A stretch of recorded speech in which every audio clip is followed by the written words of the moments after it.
In Tanzania, Africa's largest population of lions are achieving the impossible. In my 12-year career of lion work, I've never seen anything like this. These consummate killers normally take down wildebeests and zebras with ease. But here, they've broken the rules and developed a ferocious appetite for an unlikely prey. They're being hammered left, right, and center. They're taking on the giants, risking death to attack colossal giraffes, 6 times their own size. Giraffes have been known to kill lions when they're defending themselves. So how are they doing it? Have they become specialist killers? They are proficient hunters of giraffe, or experts in giraffe hunting. And what does the future hold for one of nature's giants? There's certainly a concern about becoming more endangered or even going extinct. Selous, Tanzania. One of Africa's wildest and largest game reserves. Stretching over 20,000 square miles, it's a labyrinth of sandy riverbeds, channeling through vast unexplored woodlands, cut in two by the mighty Rufiji River. This great wilderness is a thriving habitat for some of Africa's most iconic animals, and home to Africa's largest population of lions, all 7,000 of them. Here, these apex predators reign supreme and take their rightful place as king of the kill. Lions are amazing animals. They're the largest cats, at least in Africa. They're incredibly powerful. I mean, if you watch a lion, you'll see that they have incredible muscle mass. They have these strong upper bodies, and that's why they're really successful. They occupy a niche that's unavailable to other predators in Africa. The average male lion stands at around 4 feet tall and can reach over 7 feet in length. This muscular killing machine weighs in at around 500 pounds and is armed with razor-sharp claws and teeth. Their bite pressure alone is almost 700 pounds per square inch. Lions hunt around every 3 to 4 days. To maximize their success, they normally choose animals close to their own size. There are various factors that I think come together to make the ideal prey for lions. So 1, you want something with a lot of meat on it. 2, you want something about the right size for a lion to bring down. And 3, you want something that's readily available. Lions usually hunt wildebeests, antelopes, and zebras because they can leap on their backs and overpower them with their brute strength, easily reaching the throat to suffocate them.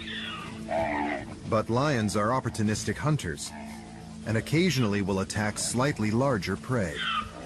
Every now and then, usually quite rarely and usually specific prides, will concentrate on larger game like buffalo.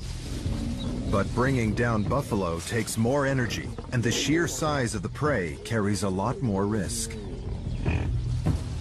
So anything larger and stronger than a buffalo is usually off limits.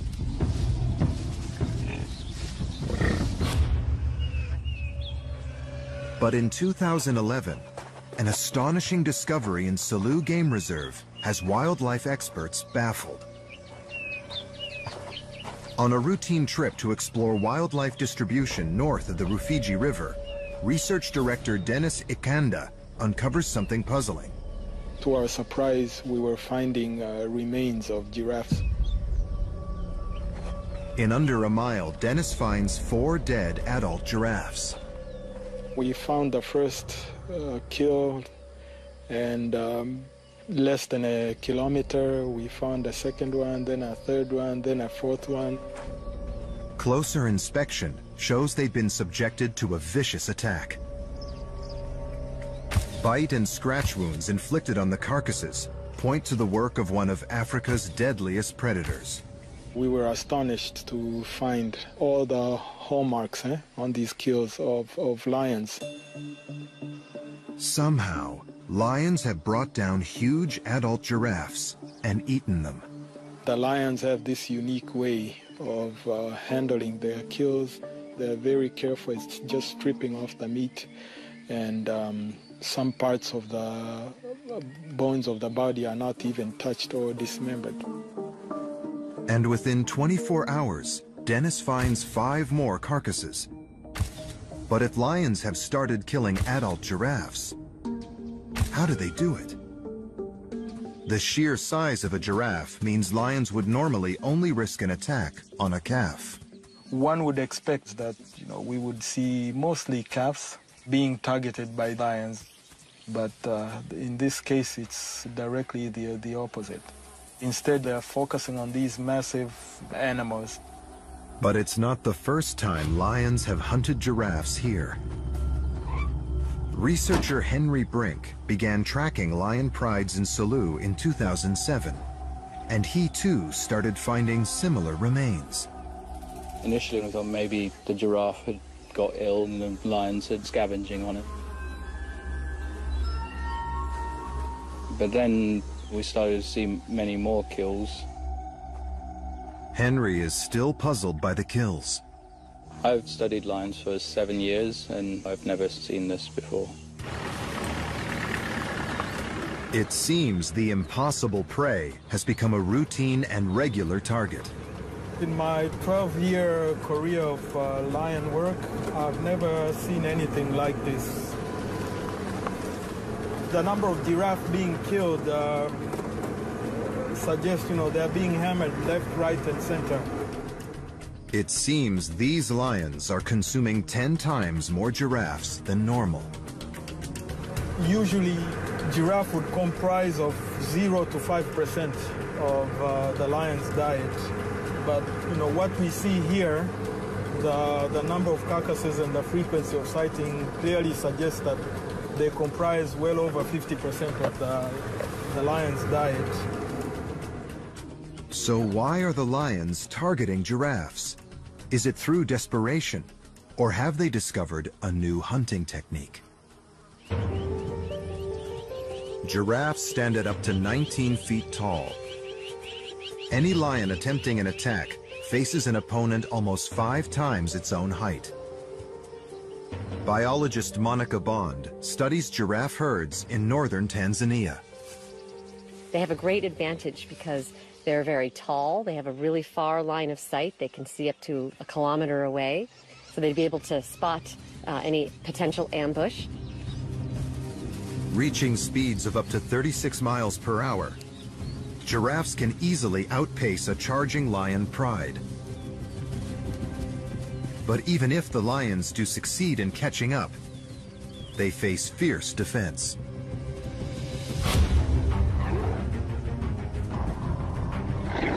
The kicking of a giraffe would be a huge obstacle to a lion. In fact, it's very, very dangerous. They have very strong, long legs, and giraffes have been known to kill lions when they're defending themselves. It's pretty remarkable for lions to actually have a campaign against adult giraffes specifically. Because they are such risky prey items, they will kick a lion quite severely and break bones, damage jaws. Lions are generally quite wary of them, so they might take them if opportunity presents itself, but they wouldn't normally target giraffes specifically. Unlike tackling zebras, the lions can't jump straight onto the victim's back. And the giraffe's great height makes staying out of the line of fire from violent kicks impossible. An adult giraffe has what we call those killer kicks. One kick from their hind legs is enough to bring an adult lion down.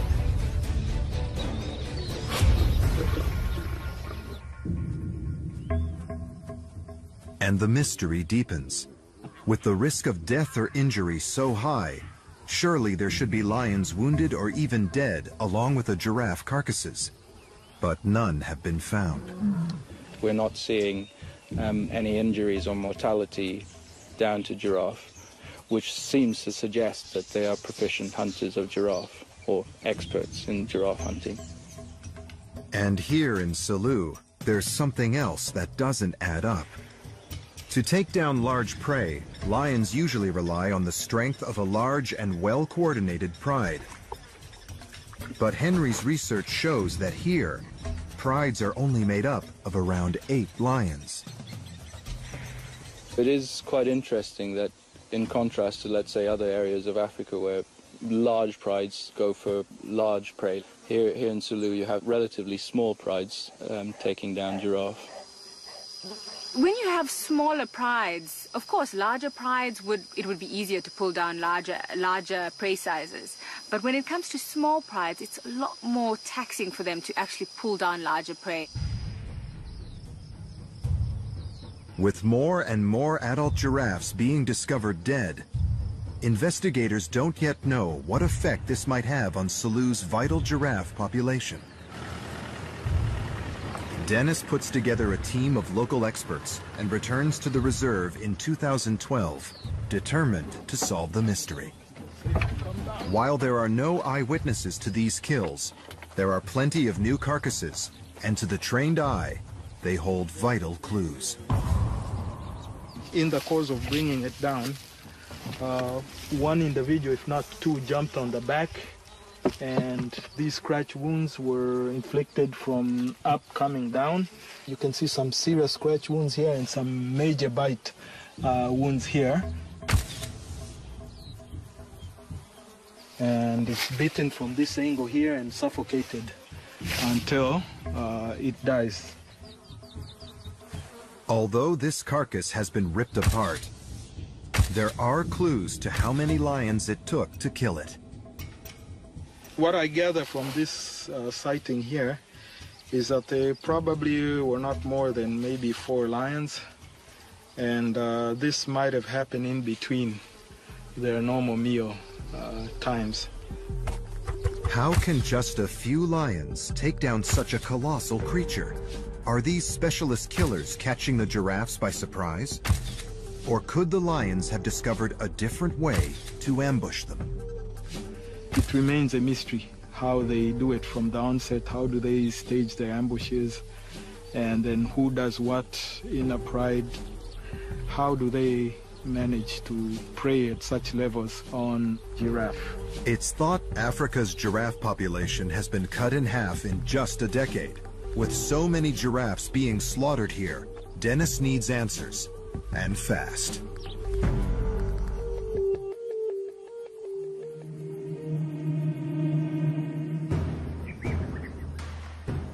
In Tanzania's Sulu Game Reserve, lions seem to have changed their prey. Instead of going after zebras and wildebeests, they are taking on the giants, giraffes. Lions hunt around every 3 to 4 days. And in this vast land, hunts usually go unseen. So nobody knows how they are bringing down this formidable opponent. Big Cat cameraman Warren Samuels has joined the team, hoping to film a hunt for the first time, but it won't be easy. The wildlife here is extremely shy and flighty, and lions and giraffe, they're not used to people as they are in other protected areas. Sulu is tangled with thick woodlands and dry riverbeds. With no roads or settlements, it remains largely untouched by man. So the wildlife here is even harder to get close to. Perhaps you can try and check along the Rufiji River and then work your way up towards the short grass plains up to the north. It's going to be a tough job for you as well, but good luck. Yes, well, I'm looking forward to the challenge. Warren hopes to track and follow the lion prides, but he'll need skill and luck to capture their unique behavior on camera. I've been filming lions in East Africa now for the last 18 years. I've never actually seen lions take down a fully grown giraffe, but hopefully, with a lot of luck, we may get it.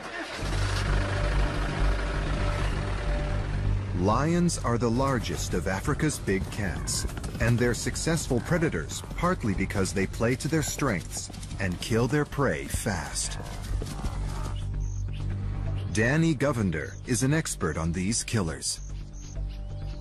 Lions predominantly rely on running down animals, but because of their bulk, it comes at a disadvantage. They can't run for long. So usually a lion will resort to sort of stalking, so using cover as much as possible until they're within that zone of about 30 meters where they can run up to the prey, overpower them quickly, and kill them without causing too much damage on the lion itself. A successful pride must set up its territory where they can ambush plenty of small game. So has something changed in Selous? Is there less prey? Is that why lions are now turning to giraffes? It doesn't look likely. With the powerful Rufiji River flowing all year round, there's a permanent water source. So even animals that normally migrate to find water have no need to leave Selous. Here in the Selous, the situation is quite different because of the permanent water source where animals spend almost the entire year in the same locations. There's not much difference in terms of prey selection between the wet and dry season cycles. This means smaller game animals thrive here. Within this Selous system, there's a lot of wildebeest, there's a lot of buffalo, there's a lot of zebra. So why have they also gone after giraffe?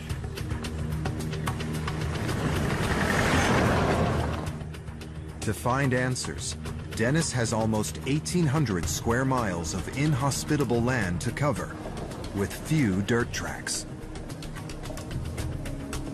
But he wants to document all the giraffes he finds, dead or alive.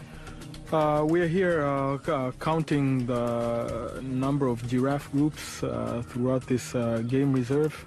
We've divided it into 3 to 5 different transects, so we're moving along each of these sampling transects and recording the number of herds that we come across and their age and sex structures.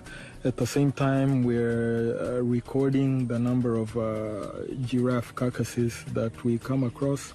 And should we come across any lion group along the transect, we also record them.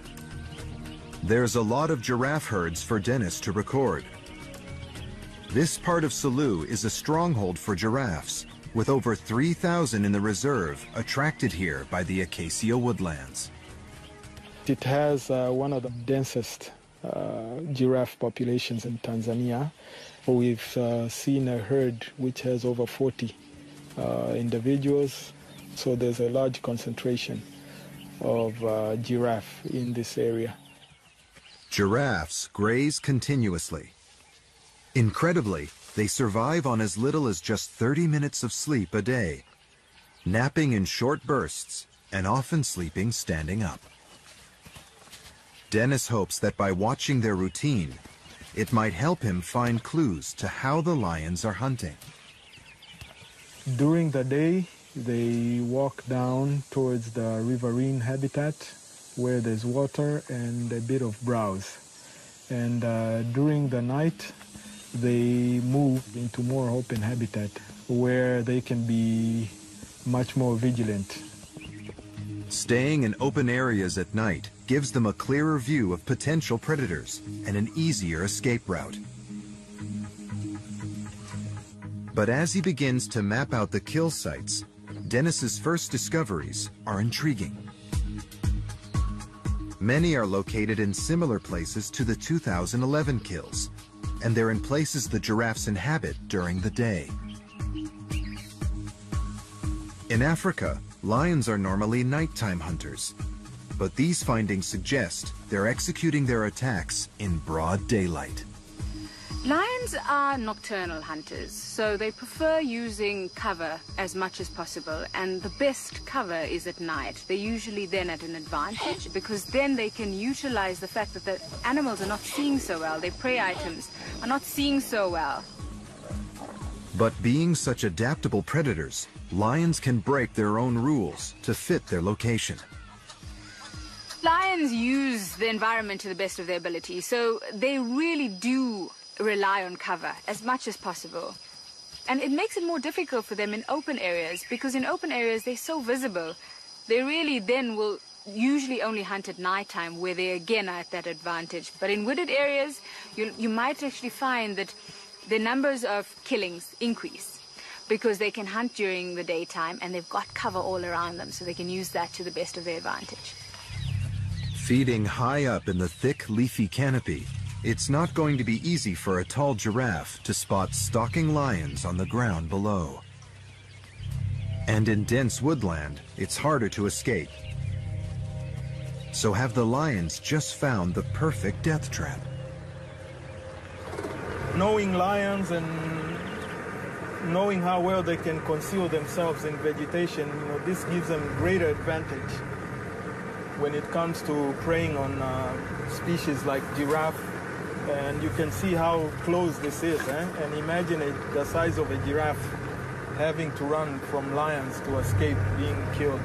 This kind of vegetation, it's very, very difficult, if possible at all. At first glance, it seems like Dennis has found the answer, but it can't be the whole truth. As he continues to plot the carcasses, many are way out in the open, far from the woodlands. Lions are clearly using this landscape to their advantage, but we're seeing kills in more open habitat type. So clearly, this is not the whole answer. There must be more to it.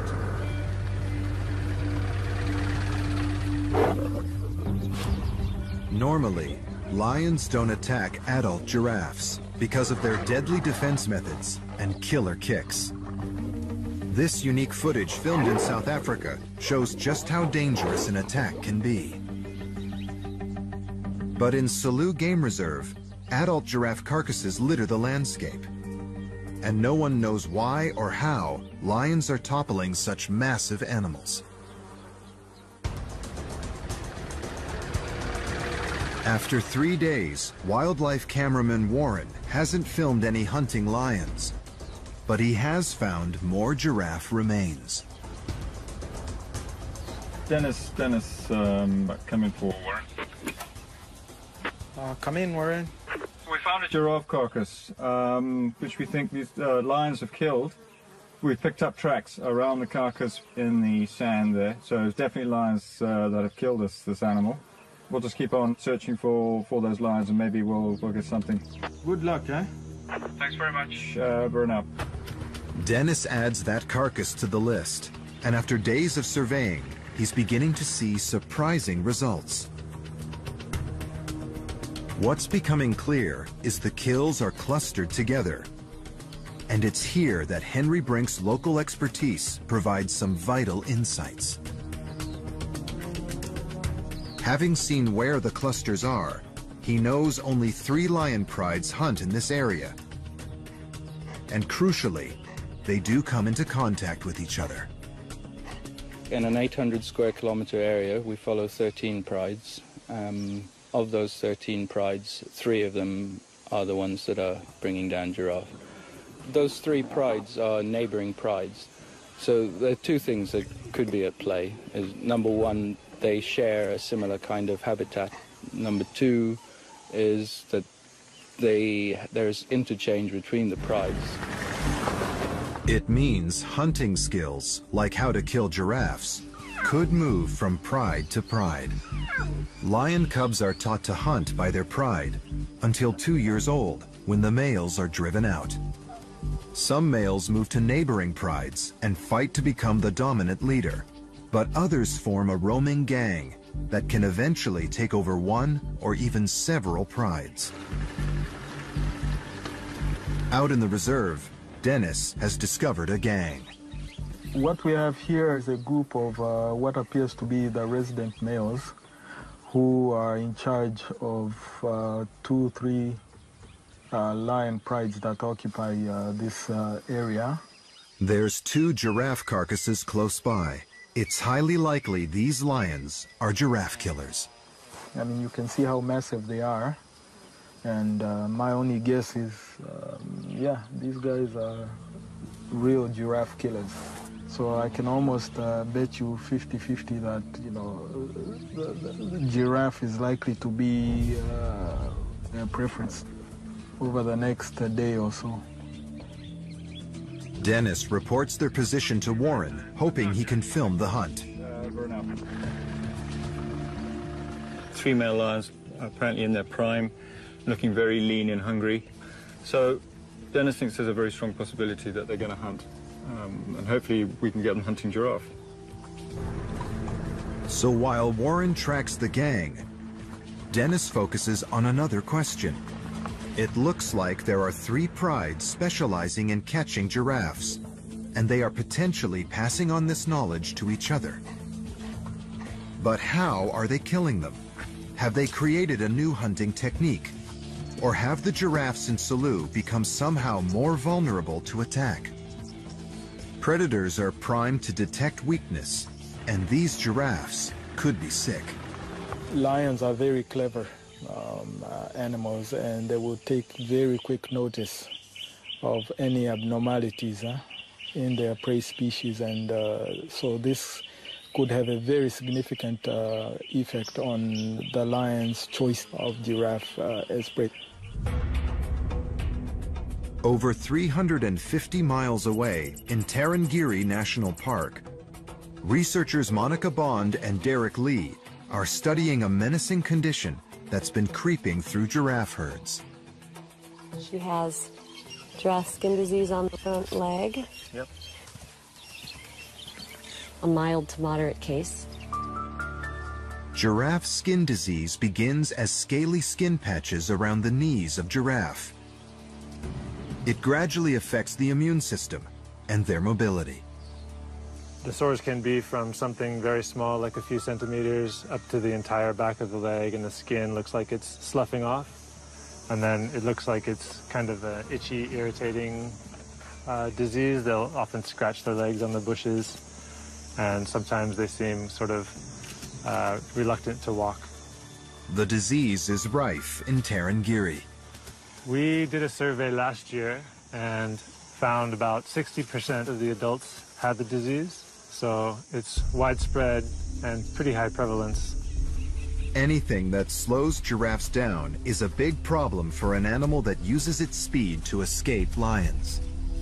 They definitely can see animals that are not doing so well, struggling to keep up with the herd, maybe on the outskirts, and lameness, for instance. They definitely pick up on lameness. Could this debilitating illness explain why lions are so successful at taking down giraffes in Selous? One theory is that if you have giraffe skin disease, then maybe those giraffes are more likely to be taken by lions. Elsewhere, it looks like this theory is being proved right. Ruaha National Park lies west of Tarangire and Selous Game Reserve. Skin disease was first discovered here in 2000, and now 80% of the giraffes are infected. Giraffe kills in the park are uncommon, but tourists recently managed to capture this very rare and shocking footage of an actual kill. A pride of over a dozen lions has cornered and attacked a massive giraffe in a wooded area. But the giraffe doesn't seem to be fighting back. There's no killer kicks, and it's struggling to defend itself. Could it be diseased?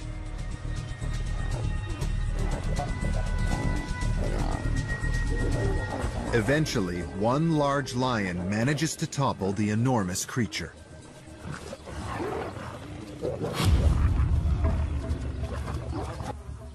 Disease is hitting Tanzanian giraffe populations hard. Could this be the key to solving the mystery? Dennis needs to investigate whether skin disease has spread to the reserve and is weakening the giraffes. In this type of investigation, it's important to rule out the effect of diseases and perhaps the behavior thereafter, because disease does have a very significant role to play in this, in the sense that it may weaken the animal or even its ability to defend itself against a group of attacking lions. In search of answers, he calls in specialist veterinarian Donald Umpanduji to examine a carcass. Is there any obvious thing you see before you even begin looking at other clinical signs? In terms of this carcass, what I can say as far as the skin disease is concerned, the skin is quite intact. Although the inner side has already been taken, but obviously there is no signs. It is quite normal. Giraffe skin disease can be ruled out here, and the live giraffe herds aren't showing any symptoms so far. But skin disease isn't their only cause for concern. There's another fast-acting and less visible killer that is also spreading across Tanzania. The giraffe in this region of Tanzania have actually suffered in recent years disease which has affected their ears, and some believe it may have affected their balance, which is crucial to maintaining stability, for example, when they're actively escaping from being killed by large predators. Giraffe ear disease is capable of wiping out entire herds with ferocious speed. Starting out as crusty, weeping sores on the outer ear, it can knock out the giraffe's delicate balance system. For an animal that reaches 19 feet tall, balance is crucial, but its top-heavy anatomy makes that balance almost unfeasible. Their heads weigh around 70 pounds and sit on roughly 7 feet of neck, which itself can weigh more than 220 pounds. Then about 1 ton of weight pushes down onto legs around 9 feet long. And incredibly, this all balances on 4 tiny feet, just 8 inches wide. In the UK, Professor John Hutchison is examining the giraffe's incredible anatomy, focusing particularly on their balance. It is astounding that an animal with such long legs, so huge, can balance itself on those long legs. It's sort of like, you know, how amazing it is that a bumblebee or a hummingbird can fly. But here we've got a giant animal really living at extremes of size. Why aren't they tipping over all the time? Of course, evolution is pushing them to not do that, because that would be bad. You wouldn't have many babies if you kept falling over and killing yourself. So they've evolved to have careful control, but they're still limited in what they can do by being so big and so unstable. With balance already a challenge, any disease that induces dizziness could be fatal. Wobbly, disoriented giraffes would give any predator a huge advantage. So a giraffe, if it did have a problem with balance, if it had something wrong with its inner ear or some other organ of balance, it would be in real trouble, because it's got this inherent instability. Unlike skin disease, ear disease hit Salu hard. When it was first reported in 1999, it had already infected around 30% of the giraffes. It's thought the disease had died out, but has it made a lethal comeback? Is that the cause of all these carcasses now? Out in the reserve, Vet Donald wants to look for signs. Classic symptoms are drooping ears and swarms of flies that hang around the oozing infected sores. This one here, on our right, it is normal. You see? You can see the ears are flapping quite well. You see, they are responding to the environment. So at this particular distance, I can make an assessment. You see, everything is okay. He continues to survey the herd, and so does Dennis. They find nothing. We have not seen any signs of diseases in the different groups of giraffe that we come across here and elsewhere in the reserve. It's great news for the giraffes, but it seems like a dead end for the investigation. Then, in the reserve, cameraman Warren Samuels has managed to capture a tantalizing moment. He's filmed a lion sizing up a giraffe, but not quite the way he'd hoped. This is the closest I got to filming lions hunting giraffe. And this is one of the adult females lying out here, and as you can see, the herd of giraffe in the background. So I managed to get both in the shot. She was showing some interest in the giraffe, but they had clearly seen her, and she knew that, which is why she wasn't attempting to stalk. But I got quite excited. I thought, this is it. This might just happen. It may all kick off, but unfortunately, the giraffe had already seen her. This has probably been the biggest challenge I've ever had to face when it comes to filming lions. I think it just highlights the fact that trying to operate here in the Selous is really, really difficult. The terrain here has defeated Warren, but for Dennis, it seems to have provided the answer to the lion hunting mystery. After a week of surveying, he has the results back from the kill sites. From the look of it, we clearly see there's a pattern where attacks have mostly concentrated. Up to now, the giraffe kills appeared to be in random clusters, but with more information, it seems there's nothing random about these sites. He's closing in on the answer to this mystery, one that combines the cunning of the lions, the peculiar anatomy of the giraffes, and a unique landscape, all to make the impossible possible.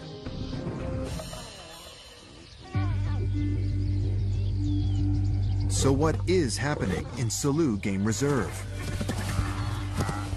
Why have the lions switched from hunting wildebeests and zebras to targeting colossal adult giraffes? After an extensive investigation, Dennis's research team has finally uncovered an answer that is both complex and incredibly simple. They've recorded the location of every giraffe kill on the reserve. Added to the carcasses he found in 2011, the new positions have revealed a definitive pattern. They're spread over an area of just 25 miles and in two distinctive landscapes: wooded slopes and on dry riverbeds. The patterns that we see is that most giraffe kills cluster in this particular habitat type, and looking around you see there's lots of sand, there's a lot of brush, and all this clearly shows that the nature and topography of the habitat around here clearly has a part to play. This suggests the lions have discovered at least two perfect recipes for a giraffe ambush. The first is on a riverbed. Adult giraffes can weigh in at a massive 1.7 tons and are designed to run on hard, compact ground, not the soft, sandy riverbeds of the Selous. The giraffe cope quite poorly in this sandy terrain. They're highly disadvantaged because of their weight, whereas lions, which are like 6 times lighter than the giraffe, have a much better advantage of running through this. And it looks like this is how the lions do it. To get between their feeding sites, giraffes walk along the firm riverbanks or cut across the riverbeds themselves. The lions lie in wait to ambush from the scrub, chasing the giraffes through the sand and running them down. Any giraffe trying to escape here would sink fast, never building up enough speed to outpace a lion attack. You can see that the lions are taking advantage of this sandy soil. It's very difficult as it is, even for us. When you're walking, your feet are sinking in, and you don't really have that balance you need to fight off a group of lions that are busy trying to attack you. And as with many of other kills that we see, this sandy location happens to be where the giraffe finally gives up its struggle against these lions. But sandy riverbeds aren't the only location the lions are cashing in on.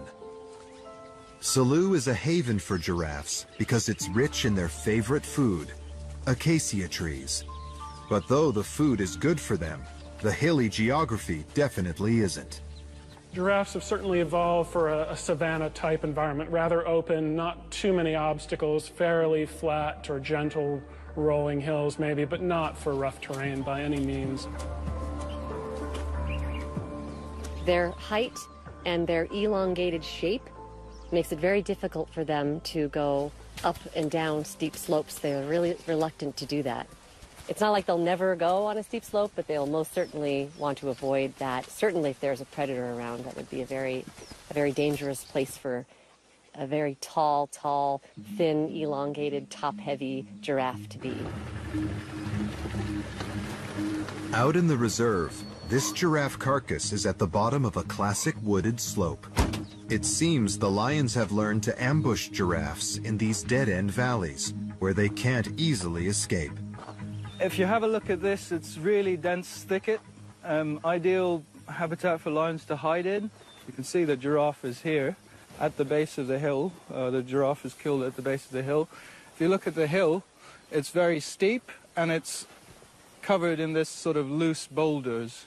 So the thicket we were just in, the lions can hide in that, get close to the giraffe, and then ambush or charge the giraffe. The giraffe runs for the hill, stumbles on these loose boulders, and then the lions try and get a neck hold or a face hold and then bring them down. But why now? This wilderness is untouched and the land unchanged. What triggered the lions to break their own hunting rules? As the investigation comes to a close, Dennis meets local safari guide Festo Masafi, who delivers some vital information. Remarkably, in his 15 years in Selous, it turns out that Festo has seen lions killing giraffes more than once. 15 years ago, I saw my first lion hunting a giraffe. I was so surprised. So you've actually seen the lions bringing the giraffe down? Yes, I did. It seems this current generation of lions wasn't the first to hunt down adult giraffes, and that's a critical clue. The fact that he has on 2 separate occasions witnessed the lions actively bringing a large adult giraffe down, clearly indicates that it's a phenomena that is ongoing. We have evidence now of at least 2 successive generations of lions executing this. Perhaps what's most significant about Festo's first sighting is that it was 15 years ago when Selous' giraffe ear disease epidemic was at its peak. Did the strong, adaptable predators see a weakness they could exploit?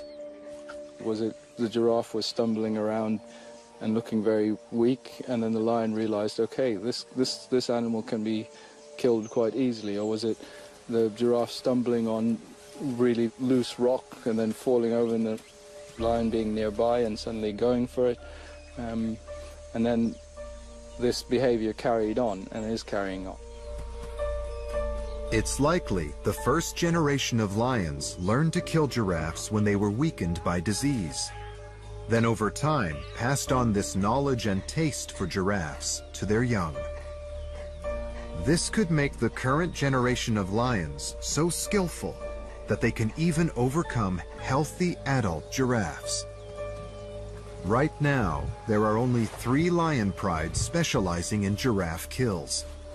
But could these skills spread? The ability to learn is amazing, and they do teach each other. So if a lion physically observes another pride taking down a giraffe, they can actually learn these behaviors, but it needs to usually be seen, observed, and then taught to the rest.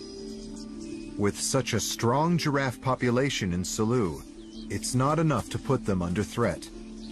But lions aren't the only danger giraffe herds face.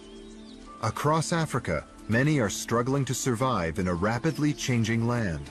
And while lions are more adaptable, it seems giraffes aren't. It's difficult to know what the future of the giraffe will be. Predictions can be really, really tricky, but these are big animals. They evolve slowly, and changes are happening in their environment really, really quickly, so they're at risk. There's certainly the concern about becoming more endangered or even going extinct if the pace of change was too quick for them. The long-term future for Africa's giraffe populations may be unsteady, but here, for the mighty and resourceful lions, it's looking stronger than ever. The lion's a hugely adaptable creature. It thrives in a whole range of different habitats, and learning to hunt different prey species it's something that it has done in the past, and I'm sure it will continue to do in the future.